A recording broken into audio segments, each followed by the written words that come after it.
ये chapter 2 start हो चुका है। एक लेक्चर मैं ऑलरेडी कल कवर कर चुका हूँ, राइट। सो यहाँ पे ये specially food safety officer exam के लिए ये कोर्स सीरीज़ मैंने यहाँ पे प्रिपेयर की है। सो स्टार्ट करते हैं। चैप्टर 2 में हम FSSAI के बारे में करेंगे। एज ए टोल्ड यू कि FSSAI एक्ट का चैप्टर 2 यहाँ पे चल रहा है। सो उसके under food safety authority of India के बारे में अब हम बात करने वाले हैं। सो टॉपिक जो आज हम कवर करेंगे वो रहेंगे सेक्शन 6। एज यू नो, अगर आपने मेरी कल की वीडियो देखी है तो हमने सेक्शन 5 तक ऑलरेडी कवर कर लिया था। अगर आप लोगों ने वो वीडियो मिस कर दी है तो आपकी स्क्रीन के ऊपर राइट हैंड साइड में आई बटन आ रहा होगा, तो आप उसको क्लिक करके पहले आप वो वीडियो देख सकते हैं क्लियरली, स्टेप बाय स्टेप पहले सेक्शन समझ के फिर आप इस वीडियो पे दोबारा आ सकते हैं। सो आज हम बात करेंगे सेक्शन 6 की।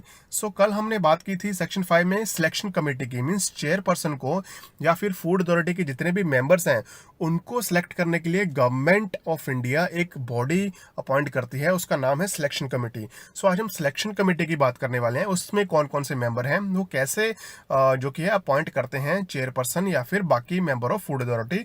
और फिर हम सेक्शन 7 भी आज कवर करेंगे, that is term of office, salary, allowances and other conditions of services of chairperson and member of the food authority। so food authority के जो members हैं उनकी सैलरी क्या है, उनकी terms of offices क्या है, उनकी allowances क्या है और बाकी conditions क्या है इस जॉब को फुलफिल करने के लिए, ये अब सब हम बात करेंगे। सो स्टार्ट करते हैं विदाउट एनी डिले। सो सबसे पहले सेक्शन 6 सिलेक्शन कमेटी। सो गैस यहाँ पे सेक्शन 6 का सब सेक्शन 1 में यहाँ पे गवर्नमेंट ने क्लियरली कहा है, इस एक्ट में क्लियरली कहा गया है, the central government shell for the purpose of the selection of a chairperson and the members other than ex officio members of the food authority constitute a selection committee consisting of। so इस selection committee में कौन कौन रहेंगे हम next slide में बात करेंगे, लेकिन ये जो सेंटेंस है मैं आपको बता देना चाहता हूँ। सबसे पहले सेंट्रल गवर्नमेंट डिसाइड करेगी कि सिलेक्शन कमेटी कब बनानी है, राइट। और ये जो सिलेक्शन कमेटी बनेगी ये चेयरपर्सन और मेंबर्स को सिलेक्ट करेगी। एज ए टोल्ड यू, कल हमने बात की थी अपने सेक्शन 5 में कि 22 मेंबर रहेंगे फूड अथॉरिटी में, लेकिन यहाँ पे 22 में से 7 मेंबर्स जो कि एक्स ऑफिशियो मेंबर्स हैं, मींस वो मिनिस्ट्री 7 मिनिस्ट्री से ऑलरेडी वो उनमें जॉब कर रहे हैं, उनमें काम कर रहे हैं by the virtue of their job, means x officio members वो इसके फूड अथॉरिटी के भी मेंबर्स हैं। सो इसीलिए सिलेक्शन कमेटी सिर्फ चेयरपर्सन और उन 7 मेंबर्स को एक्सक्लूड करके बाकी सबको यहाँ पे सिलेक्ट करेगी। सबसे पहले cabinet secretary, that would be the chairperson of the selection committee. So cabinet secretary आप सबको पता है कि IAS रैंक होल्डर रहते हैं, राइट, IAS ऑफिसर रहेंगे। सो चेयरपर्सन जो सिलेक्शन कमेटी के रहेंगे वो सबसे पहले रहेंगे चेयरपर्सन। सो यहाँ पे आप देख सकते हैं कि 5 पॉइंट्स है। सो 5 मेंबर बॉडी ये बनेगी।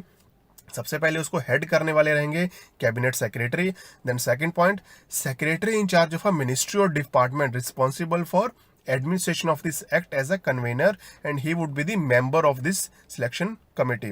so secretary in charge, 2 secretary in charge रहेंगे। second point और third point अगर आप देखोगे तो first जो secretary in charge रहेगा वो रहेगा from the ministry और the department responsible for administration of this act। so इस act की जो main admin रहेगा, इस act को कैसे चलाना है, इस act को कैसे formulate करना है, he would be one of the member of the selection committee।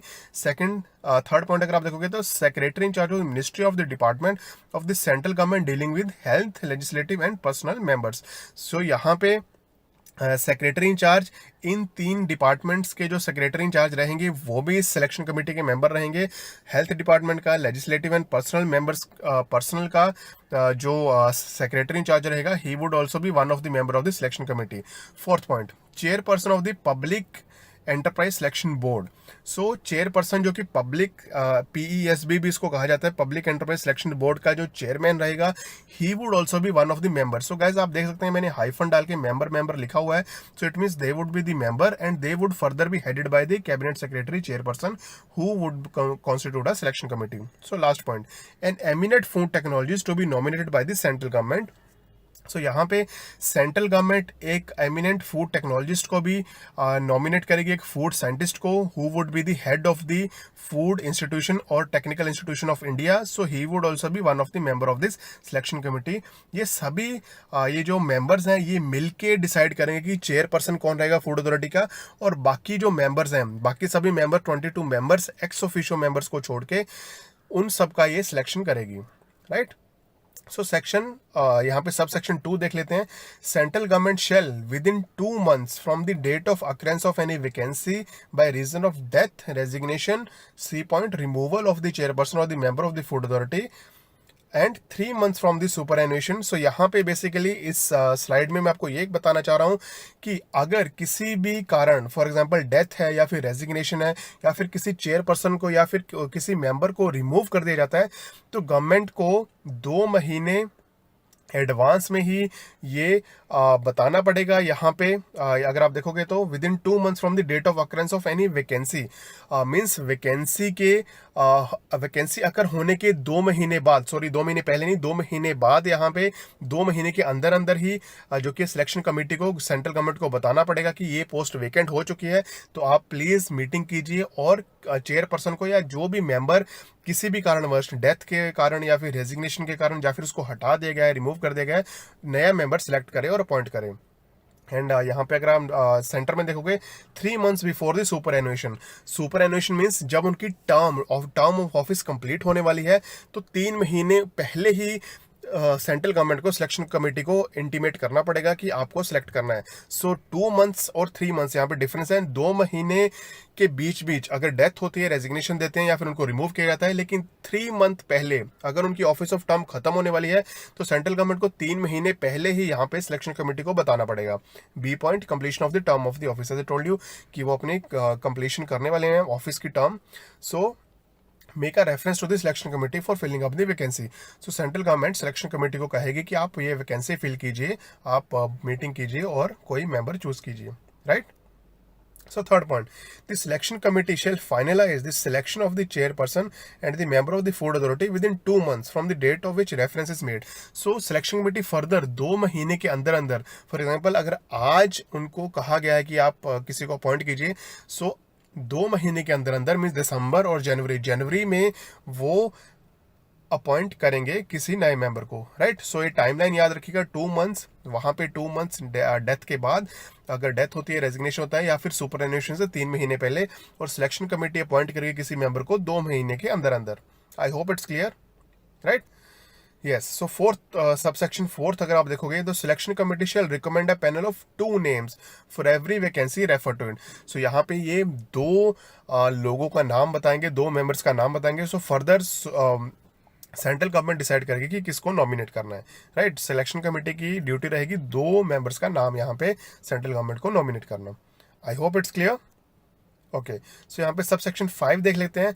Before recommending any person for the appointment as a chairperson और other member of the food authority, the selection committee shall satisfy itself that the person does not have any financial और other interest which is likely to affect his function as a member. So यहाँ पे उनको ये भी देखना पड़ेगा कि जिस मेंबर को वो सिलेक्ट कर रहे हैं उसका कोई पर्सनल इंटरेस्ट नहीं है FSSAI में. अगर पर्सनल इंटरेस्ट होगा तो definitely he would try to leverage it. Right. So उनको ये भी ध्यान में रखना पड़ेगा. This is given in section 6 sub section 5. Right. So guys हम सेक्शन 7 की बात करते हैं. अब हम बात करेंगे term of office, salary allowances for chairperson या फिर मेंबर ऑफ फूड अथॉरिटी की क्या क्या सैलरी रहेगी, क्या उनको अलाउंसेस मिलेंगे, क्या उनकी टर्म ऑफ ऑफिस रहेगी, ये सब हम बात करने वाले हैं. सो गैस सबसे पहले देख लीजिए, ये है हमारे chairperson of FSSAI Mrs Rita Teaotia. Right. So अब हम बात करते हैं सेक्शन 7 सब क्लॉज 1 में क्या दिया गया है. So the chairperson and the member shall hold office for a term of 3 years from the date on which they enter upon the office and shall be eligible for reappointment for the further period of 3 years. यहाँ पे 3 साल के लिए ही ये अपने office को occupy कर सकते हैं, चाहे वो चेयरपर्सन है चाहे वो बाकी मेंबर्स हैं. लेकिन यहाँ पे फिर एक्सेप्शन है. लास्ट में अगर आप देखोगे तो मैंने लिखा है exception ex officio members. Ex officio member जो 7 मिनिस्ट्री से मेंबर आते हैं वो already they are heading the departments. उनकी कोई यहाँ पे टर्म नहीं है, टाइमलाइन नहीं है. लेकिन जो बाकी मेंबर्स हैं, चेयरपर्सन हैं, इन सब की टाइमलाइन 3 साल रहेगी और ये फर्दर 3 साल के लिए रीअपॉइंट हो सकते हैं. लेकिन यहाँ पे कंडीशन दी गई है, चेयरमैन की जो एज है वो 65 ईयर से ज़्यादा नहीं होनी चाहिए अगर उनको रीअपॉइंटमेंट लेनी है, और जो भी मेंबर्स हैं उनकी 62 ईयर से ज़्यादा नहीं होनी चाहिए एज अगर उनको रीअपॉइंटमेंट लेनी है. आई होप इट्स क्लियर. स्क्रीनशॉट ले लीजिए. बहुत ईजी वे में पॉइंट वाइज मैंने आपको क्लियर किया है यहाँ पे. अगर अच्छा लगा तो गैस प्लीज़ कमेंट करके बताइए आपको वीडियो कैसी लगी. लाइक कीजिए, शेयर कीजिए और आप अपने सजेशंस भी वीडियो के नीचे दे सकते हैं. सो यहाँ पे सब सेक्शन 2 की अब हम बात करने वाले हैं, salary and allowances payable to and the other terms and condition of the service of the chairperson and the members other than the ex officio member shall such as may be prescribed by the central government. तो central government ही यहाँ पे decide करेगी उनको क्या salary देनी है, उनको क्या पर्क्स देनी है। यहाँ पे फिर एक्सेप्शन है ex officio members, because ex officio members तो ऑलरेडी मिनिस्ट्रीज को हेड कर रहे हैं, ऑलरेडी आईएएस ऑफिसर्स हैं, सो वो कंप्लीटली आउट ऑफ इट है, right.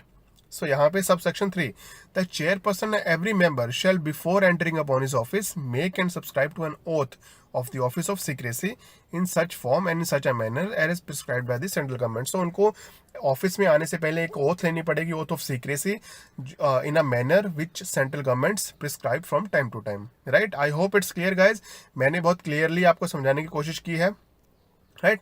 So subsection 4, chairperson or any member may relinquish his office by giving in writing to the central government a notice not less than 3 months before his such action।